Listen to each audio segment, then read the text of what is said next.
पुणे जिल्ह्यातील जुन्नर तालुक्यात सोयाबीन उत्पादकांवर आर्थिक संकट. हमीभाव केंद्राची मागणी. सोयाबीन काढणीच्या काळात आलेल्या पावसाने शेतकऱ्यांचे कंबरडे मोडले. हमीभावापेक्षा कमी दराने विक्री करावी लागत असल्याने शेतकरी अडचणीत. कोल्हापूर जिल्ह्यातील पेठवडगाव येथे आणखी एका शाळेत विद्यार्थ्यांना अमानुष मारहाणीचा व्हिडिओ समोर. वडगाव परिसरातील असल्याची चर्चा. संबंधित शाळेचा नकार. पालक वर्गातून संतापाची लाट. सांगली जिल्ह्यातील इस्लामपूरमध्ये जयंत पाटील विरोधी गटात नेतृत्वाचा अभाव. पालिका उमेदवारीसाठी फुटकळ नेतेही सरसावले. सातारा जिल्ह्यात मंगरुळकडे गटामध्ये सर्वाधिक, तळदेवमध्ये सर्वात कमी मतदार. जिल्हा परिषद निवडणूक. प्रारूप यादीनुसार 22 लाख मतदार बजावणार आपला हक्क. सोलापूर जिल्ह्यातील सांगोड्यात सर्वपक्षीय मोर्चा. बाटली फेक प्रकरण. आरोपीला 12 तासाच्या आत पोलिसांनी घेतले ताब्यात. पुणे जिल्ह्यातील जालिंदर नगर वाबडेवाडी जिल्हा परिषद शैक्षणिक पॅटर्नची राज्यात अंमलबजावणी करणार दादा भुसे. खेड तालुक्यातील जालिंदर नगर येथील शाळेला दिली भेट. कोल्हापूर जिल्ह्यातील अंजई वरवडे येथे लक्ष्मीमुक्ती योजनेत सहभाग घ्या. जिल्हाधिकारी अमोल येडगे यांचे सिरसे येथे आवाहन. सांगली जिल्ह्यातील तासगाव पूर्व भागात बिबट्यांची दहशत. ठोस उपाययोजना करण्याची नागरिकांची मागणी. सातारा जिल्ह्यातील वडूज येथे सरकारी जागेतील अतिक्रमणे 15 दिवसात काढून घ्यावीत. बाई माने. शासकीय जागेत पक्की घरे. महसूलची 50 जणांना नोटीस.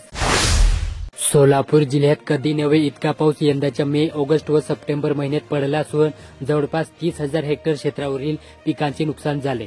उत्तर सोलापूर तालुक्यात पावसामुळे मोठ्या प्रमाणावर नुकसान झाले. पुणे जिल्ह्यातील आळंदी चाकण रस्त्यावर खड्डे. प्रवाशांसह रुग्णांची हेळसांड. रुग्ण प्रवाशांना रस्त्यावरून प्रवास करताना मोठ्या अडचणींना सामोरे जावे लागत आहे. बांधकाम विभागाने रस्ता दुरुस्ती करण्याची मागणी. कोल्हापूर जिल्ह्यातील कोपार्डे येथे हनुमान विकास संस्थेच्या अभ्यासिकेचे उद्घाटन. सांगली जिल्ह्यात विसापूर येथील 3 कोटींच्या व्यापारी संकुलाची दुर्लक्षामुळे दयनीय अवस्था. बांधकाम निकृष्ट झाल्याने इमारत झाली जीर्ण. सातारा जिल्ह्यात खटाव तालुक्यातील राजकीय दृष्ट्या संवेदनशील असलेल्या मायणी जिल्हा परिषद गटाचे आरक्षण तिकडे नवीन व युवा चेहऱ्याचे लक्ष लागून राहिले असून हे आरक्षण सडत उद्या सोमवारी दिनांक 13 रोजी होणार आहे. सोलापूर जिल्ह्यातील सांगोला येथे दुचाकीला पाठीमागून धडक का दिली याचा जोब विचारणारे दोघांना चौघांनी मिळून हाताने व दगडाने मारहाण करून गळ्यातील 2.5 तोळे सोन्याची चेन हिसकावून रेबान गोगल घेऊन गेले. पुणे जिल्ह्यात सर्वोच्च न्यायालयाचे सरन्यायाधीश माननीय भूषण गवई यांच्यावर न्यायालयात बूट फेकणारे वकील राकेश किशोर यांच्या कृत्याचा निषेध करण्यासाठी कळवडी तालुका हवेली शाखा रिपब्लिकन सेनेने लोणकंदी पोलीस ठाण्यात अधिकृत तक्रार अर्ज सादर केला. कोल्हापूर जिल्ह्यातील पट्टण, कोडले आणि परिसरातील नागरिकांना यात्रा आणि दीपावलीमध्ये वस्त्र खरेदीवर नव्याने चालू झालेल्या शिवसागर वस्त्र दालनात धमाका ऑफर चालू केली आहे. सांगली जिल्ह्यात तुटपंजे अनुदान. शिवभोजन थाळी देणाऱ्यांचे पोट रिकामे. जिल्ह्यात 83 केंद्र चालक आर्थिक संकटात. स्वखर्चाने केंद्र चालवायची वेळ. सातारा जिल्ह्यात खटाव तालुक्यातील चोराडे फाट्यावर वाढले अपघात. विटा महाबळेश्वर राज्य मार्गावर पांढरे पट्टे मारण्याची गरज.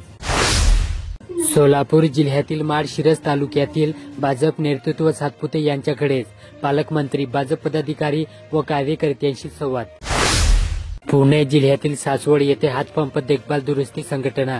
जिल्हाध्यक्षपदी नारायण सावंत.